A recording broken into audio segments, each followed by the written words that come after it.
keterangan dari 8 terdakwa mengatakan ada 3 DPO. Sekarang hanya dalam waktu 2 minggu dirubah dengan mengatakan itu fiktif.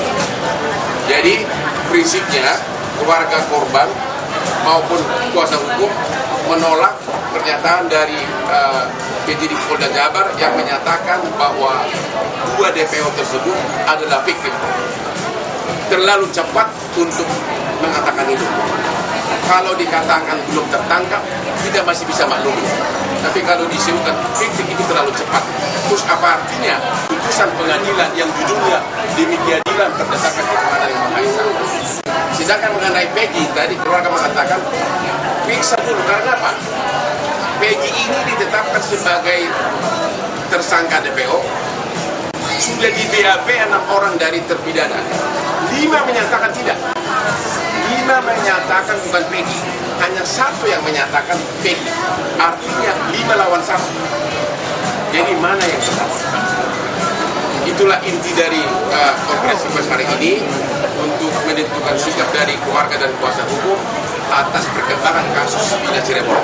Mari kita makan. Intinya untuk Polda Jabar, kami selaku kuasa hukum jangan terlalu bisa menetapkan apa yang seharusnya diperiksa terlebih dahulu. Karena ini kan sudah 8 tahun tidak pernah diproses ya, masih diselidiki lagi dan ini baru diselidiki kembali dalam waktu yang singkat sudah bisa menetapkan 1 tersangka, kemudian bisa menetapkan 2 lagi tidak ada. Kami sangat berharap sekali untuk benar-benar diselidiki lagi apakah benar atau tidak pelakunya, apakah memang ada atau tidak. Jadi kita juga tidak bertanya-tanya gitu, sebabnya, alasannya apa. Itu inti pokoknya. Singkat, kalau ada pertanyaan silakan. Ya.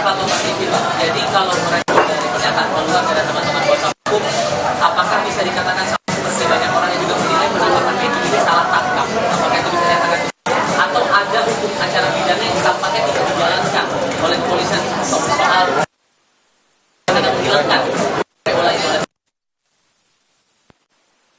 Kalau kami mengatakan bukti hukumnya belum begitu kuat untuk menyatakan Peggy ini sebagai tersangka DPO. Kenapa? Karena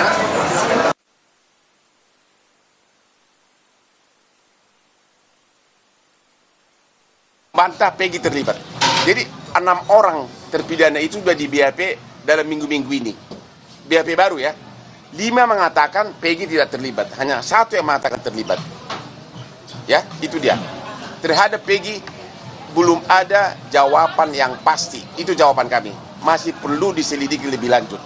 Ya, belum bisa disebutkan total salah tangkap atau memang itu orangnya.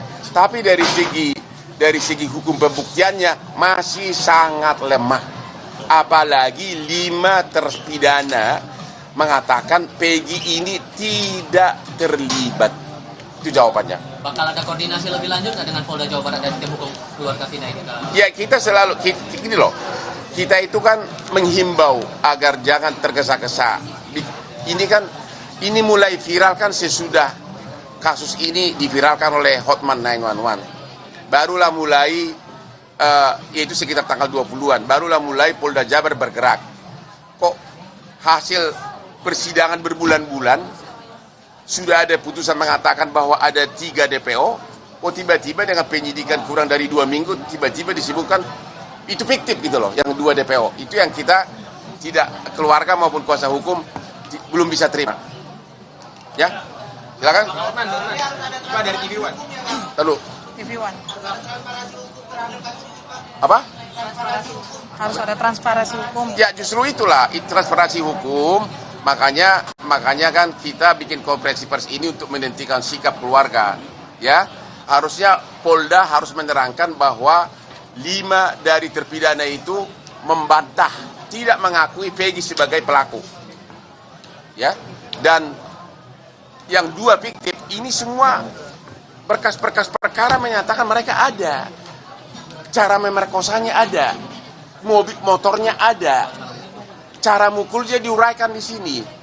Ya, masalahnya dan juga si pelaku ini, si 8 terpidana ini tidak pernah mengalihkan tanggung jawab kepada 3 DPO.